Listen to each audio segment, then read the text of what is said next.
하겠습니다. 예, 우리가 어제 함께 나눈 말씀, 여기 맨 밑에 보시면은 내 삶에서 그 영역을 한번 빼앗아 보라. 빼앗아 보면 그 사람의 진심이 담겨 있죠.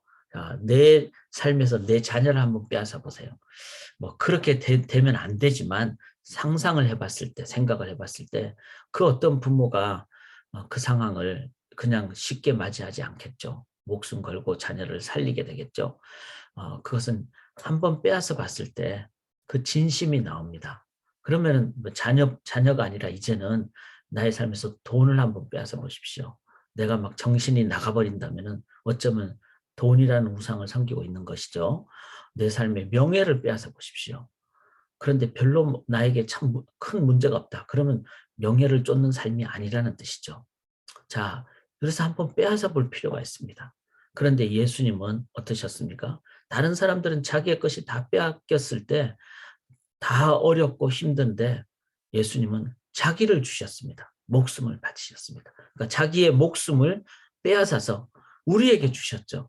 이제 그 속에 예수님의 진심이 그리고 예수님의 진정한 사랑이 담겨져 있습니다. 자, 참 성경을 보면 왜 십자가인가? 또 예수님이 왜 죽으셨는가? 이걸 우리가 더 깨닫게 됩니다. 자, 오늘 저희가 함께 나눌 내용들은요. 그런 반면에 예수님 주위에 있었던 여러 분들이 있었죠. 여러 사람들이 있었죠. 이제 예수님이 그 유월절 전에 이제 입성을 하시는데 예루살렘 성을 입성하는데 여기 12절에 보면은 큰 무리도 있고 또 제자들도 있고 그 베다니에 있었던 상황이 그 전에 있었기 때문에 그 나사로가 죽었다가 살아난 것을 봤던 사람들 또 베다니는 바로 옆이었으니까 그 사람들도 이제 따라왔겠죠. 그 다음에 이제 18절에 보면은 여기 이 무리가 이렇게 나오는데 또 다른 무리를 얘기합니다. 그러니까 6월절 되니까 막 거의 뭐 200만 명 이상의 사람들이 이스라엘 전체에서 왔죠. 그러니까 막 이래저래 얘기를 듣지 않았겠습니까? 그런 그냥 사람들의 뭐 환호 소리를 들은 무리들, 그 다음에 이것을 다 보고 있는 종교 지도자들인 바리새인들. 자, 중요한 것은 이런 여러 종류의 사람들이 있었는데 다 그 제대로 예수님을 바라보지 못했다는 거죠. 전부 다 엉뚱하게 바라봤다는 겁니다. 나를 한번 우리가 이 속에 넣었으면 좋겠습니다. 제가 예수님 당시에 여기 큰 무리나 제자들이나 나사로 이웃이나 무리들이나 바리새인들 이런 사람 중에 한 사람이었다면 아니면 그때 내가 예수님 옆에 있었다면 나는 어디에 어떤 사람이 됐을까? 그랬을 때 저는 좀 두렵고 떨리더라고요. 내가 별 수 없지 않은가? 그냥 그렇게 예수님을 따라다니면서 제대로 이해하지 못한 사람이지 않았을까? 심지어는 저는 목회자니까 어쩌면 제가 바리새인처럼 그렇게 종교적인 사람으로 그렇게 살지 않았을까? 이걸 생각할 때 이 새벽에 이 말씀을 그냥 대충 넘기고 싶지는 않더라고요. 똑같이 그렇게 될 수가 있기 때문에. 그래서 눈을 부릅뜨고 정말 마음을 다해서 정말 이 말씀을 제대로 봐야 되겠다. 이런 생각을 하고 있습니다. 나는 이해하지 않고 오히려 오해하고 있지는 않은지요.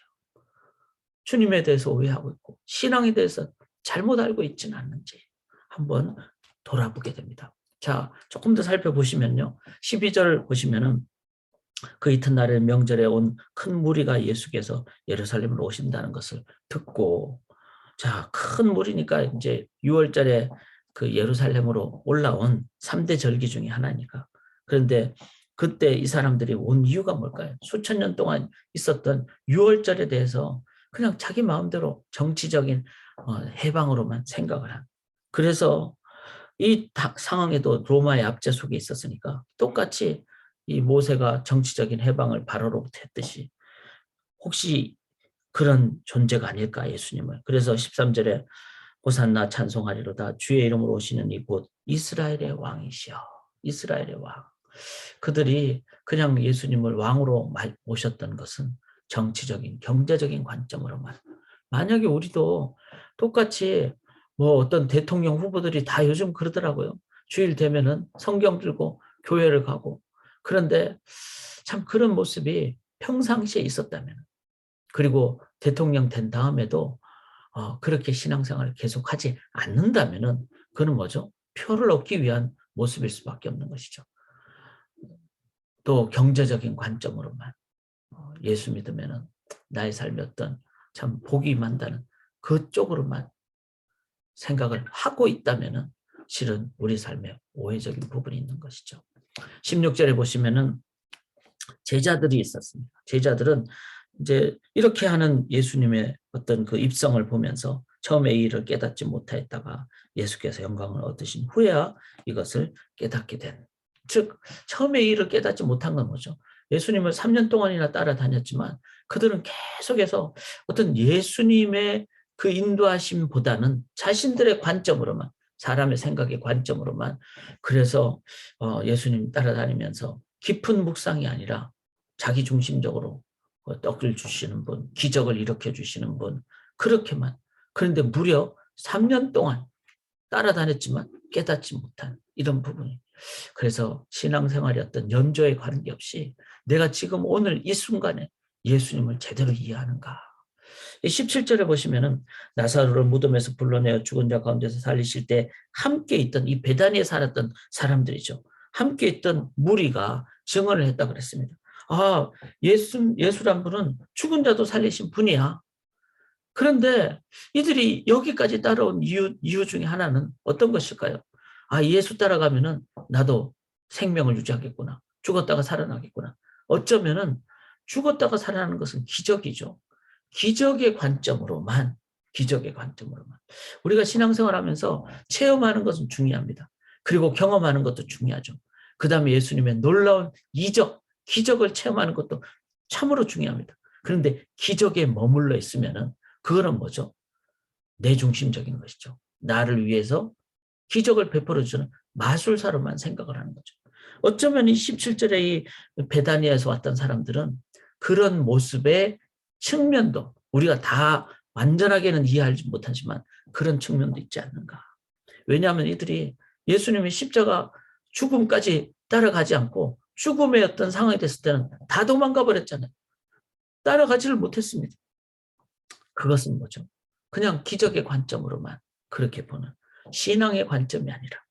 그리고 18절에 보면 이에 무리가 예수를 맞으면 이런데 저도 처음에는 17절에 보면서 끝부분에 무리가 증언했더라. 18절에 무리가 이렇게 나오니까 동일한 무리, 크라우드라고 생각했는데 자세히 더 읽어보면은 여기 17절의 무리는 베다니에서 왔던 무리들이고 18절은 이에 무리라는 말은 예수를 맞았다는 말은 그냥 6월절에 이렇게 전국 각지에서 올라온 다수, 불특정 다수의 무리입니다. 이 무리가 이런 배단에서 온 사람들이 막 저 사람 기적 일으켰더라. 그러니까 그냥 그 얘기를 듣고 우리도 이 사람 따라가면은 기적을 체험해야겠구나 라고. 그런데 요한은 이걸 뭐라 그러죠? 이 표적 행하심을 들었음이라라. 요한은 그걸 깨달았죠. 이거는 나사로 사건은 기적이 아니라 기적을 넘어 그 표적이었다. 또 우리가 그 표적 신앙이 가져야 되는 거죠. 내가 한번 체험을 딱 하고 그러면은 자꾸 체험에만 자꾸 머물러 있게 되면은 뭐죠? 이건 기적 신앙에 머물러 있는 사람이죠. 그런데 기적은 하나의 샘플이죠. 상징적인 것이죠. 주님의 다시 오심, 주님의 왕 되심. 그게 진정한 그 사인, 그 표적 아닙니까? 그거를 우리가 깨달을 때, 주님 나에게 더 이상 기적 안 주셔도 됩니다. 이제는 주님이 나의 왕입니다. 나의 전부입니다라는 신앙 고백이 있는 사람, 관계에 의해서 신앙 고백을 하는 사람은요, 기적을 안 줘도 되죠. 우리가 남자 여자 간에 사랑을 할 때 처음에는 뭐가 좋아서 이 남자의 뭐가 좋아서 이 여자의 뭐가 좋아서 이렇게 되죠. 그런데 나중에는 내 배우자의 모든 것이 좋기 때문에 그냥 이빨 사이 꽂힌 고춧가루도 이쁘게 보이기 때문에 결혼하는 것이죠. 몸만 좋으면 나중에 다 실망하게 되죠. 결혼은 언제 합니까? 그 사람 전부가 좋을 때. 이게 고백적인 차원. 그게 고백이잖아요. 당신의 전부가 좋습니다. 근데 우리가 하나님과의 관계에서도 하나님 그리 아니하실지라도 그렇죠. 나를 죽이실지라도 내 육체적으로 죽여도 나는 하나님이 나의 전부이심을 내가 사랑으로 고백하기 때문에. 그런데 그것뿐만 아니라 하나님은 죽음도 살리시는 분이심을 내가 믿기에, 하나님이 나의 생각을 뛰어넘는 전부이심을 믿기에, 그 고백의 자세로 나아가는. 그렇지 않으면 우리는 자꾸 기적의 관점으로만, 눈앞에 놓인 어떤 놀라운 일로만 자꾸 생각하게 되기가 쉽다는 것이죠. 그래서 표적 행하심을 들었습니다. 이것들, 이 무리들은 다른 사람들이 막 그냥 호산나 하면서 막 그냥 그 왕처럼 모시니까 그것에 부하내동해서 그냥 군중 심리로 빠졌던 사람들이죠.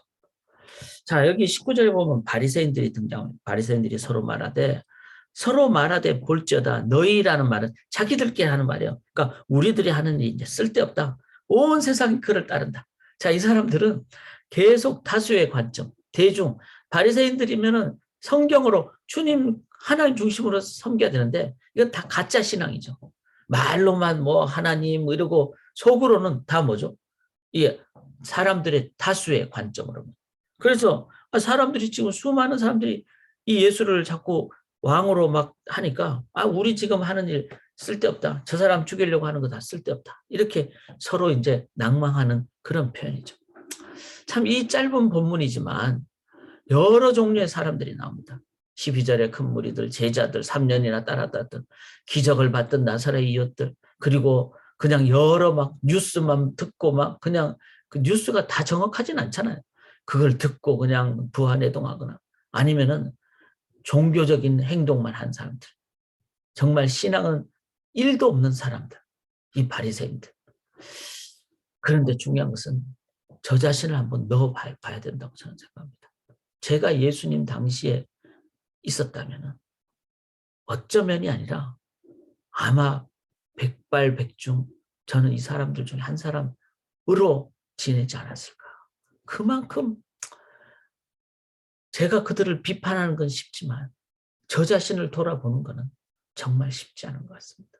사랑하는 여러분, 우리가 이 새벽에 깨어야 되는 이유는 저는 바로 이 속에 나도 있다는 생각을 할 때 정말 정신이 번쩍 나고 안 깰 수가 없습니다.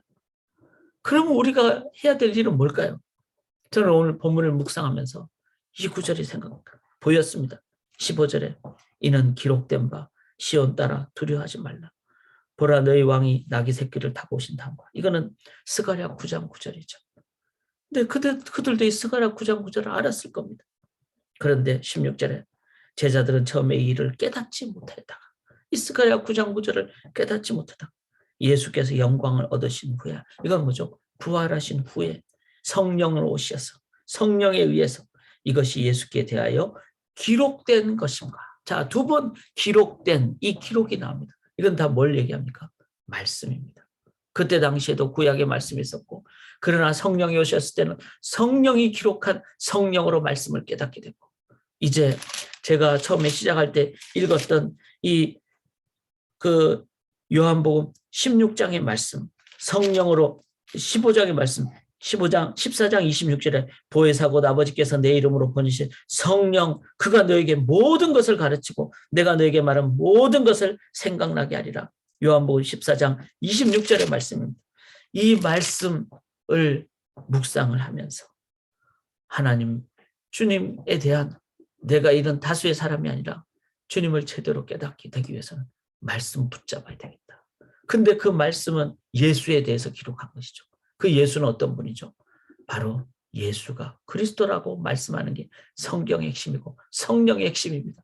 예수가 그리스도는 어떤 분이죠? 메시아, 바로 제사장, 왕, 선지자입니다.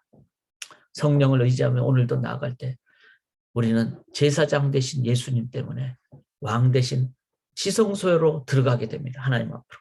그리고 예수님은 왕이십니다. 나를 다스리시는 분. 그래서 예수님의 말씀만 따르고 예수님의 명령에만 따르는, 순종하는, 그리고 선지자십니다. 예수님은 다시 오실 재림 예수를 우리에게 가르쳐 주시는 분이십니다. 그리고 말씀을 통해서 지금도 역사하시는 분이십니다. 내 삶에 예수가 메시아인가? 예수가 그리스도인가? 나는 오늘도 예수님 앞으로 나갈 때 지성소의 삶을 삽니다. 예수님의 말씀만을 보고 그 말씀만에만 순종할 때 우리는 왕의 백성이 됩니다. 그리고 주의 말씀 붙잡고 나아갈 때 우리들은 이 시대의 새 요한이 됩니다. 사랑하는 여러분, 목숨 걸고 하는 주의 말씀 앞으로 나가는 삶, 기록된 바, 그 외에 다른 모든 사람들의 생각은 한계가 있다. 그래서 주의 말씀 성령으로 인도함 받고 제사장, 왕, 선지자로 주님만을 그리스도로 메시아로 모시는 주의 백성들 되시기를 주님의 이름으로 간절히 기원합니다. 주님, 이 찬송 끝부분처럼 주님은 내 편에 서서 임마누엘로 우리가 구할 때 도와주시는 분이십니다. 우리 교단을 위해서 기도하고요. 오늘 한우리 금요 청년 집회가 있습니다. 기도하고요. 그리고 지금 팬데믹 끝나가는 상황인데 이걸 놓고 기도하며 우리가 나아가기를 원합니다. 제가 기도하겠습니다. 살아계신 주님, 우리의 왕 되시고 선지자 되시고 제사장 되시는 주님만을 온전히 의지합니다. 성경이 예수를 그리스도로 온전히 가르쳐주게 성령님 의지하며 말씀대로만 이해하고 말씀에 순종함으로 이제 우리는 참된 호산나, 참된 종려주일, 참된 재림하실 주님을 제대로 맞이하는, 그리고 오늘도 그 주님이 나의 왕 되시는 하나님 나라의 현재적인 삶을 믿음으로 삶으로 승리하는 주의 백성들 되게 도와주시옵소서. 가짜가 판치는 이 세상에 진짜로 살도록 성령 하나님 인도하여 주시옵소서. 믿사오며 살아계신 예수님의 이름으로 간절히 기도드리옵나이다. 아멘.